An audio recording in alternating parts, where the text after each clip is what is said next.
स्वागत है आपका HB स्टोरी चैनल पर। क्या आप डरावनी कहानियों की दुनिया में कदम रखने के लिए तैयार हैं? यहाँ हम लाए हैं ऐसे खौफनाक किस्से जो आपकी रूह को थरा देंगे। हर कहानी में है एक अनकहा रहस्य, तो आइए हमारे साथ जुड़े और इस डरावने सफर का आनंद लें। एक सुनसान गांव में 4 दोस्तों अर्जुन, राहुल, सिमरन और निधि ने एक हफ्ते का ट्रिप प्लान किया।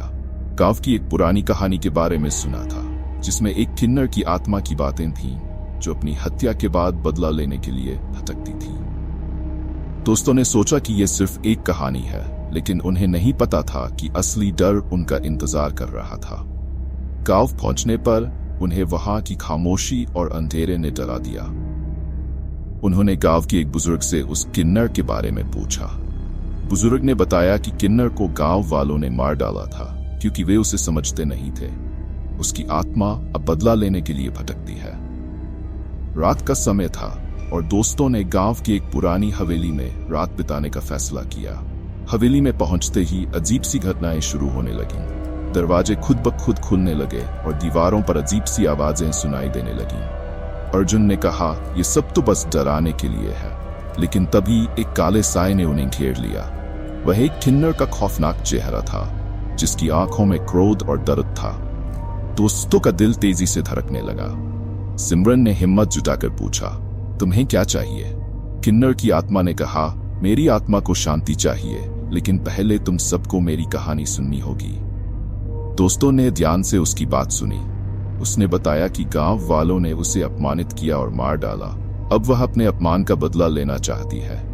राहुल ने कहा, हम तुम्हारी मदद कर सकते हैं। अगर तुम हमें अपनी कहानी बताओगी तो हम गांव वालों को समझाएंगे कि तुम्हारे साथ क्या हुआ। आत्मा ने कहा, अगर तुम सच में मेरी मदद करना चाहते हो तो तुम्हें अपनी हिम्मत दिखानी होगी। दोस्तों ने उसके साथ मिलकर गांव के लोगों को समझाने का निर्णय लिया। सुबह होने पर उन्होंने गांव के लोगों से मुलाकात की।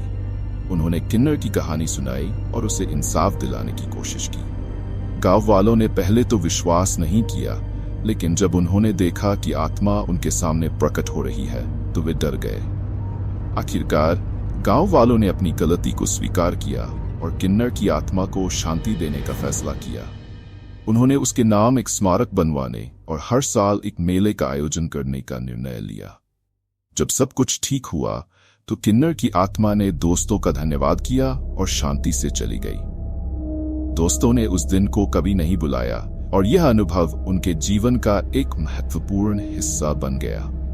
समाप्ति ये कहानी हमें सिखाती है कि समझ और सहानुभूति से किसी भी समस्या का समाधान किया जा सकता है और हमें दूसरों के प्रति संवेदनशील रहना चाहिए।